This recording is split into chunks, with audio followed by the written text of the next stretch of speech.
తిండిపోతులా తింటే కాదు వండే చిన్నది కావాలి. ఏడుపు అంటే నాకు గిట్టదు, ఎప్పుడు నవ్వుతూ ఉండాలి. అలాగా తిండిపోతులా తింటే కాదు వండే చిన్నది కావాలి. ఏడుపు అంటే నాకు గిట్టదు, ఎప్పుడు నవ్వుతూ ఉండాలి. చీటికి మాటికి అలగకూడదు, తోడు నీడగా ఉండాలి.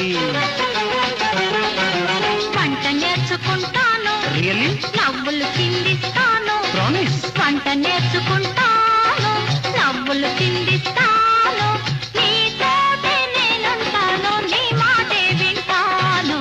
అయితే ఇక రేపే మ్రోగేను పెళ్లి సన్నాయి, ఎల్లుండే నీ చేతుల్లో ఉంటుంది పాపాయి.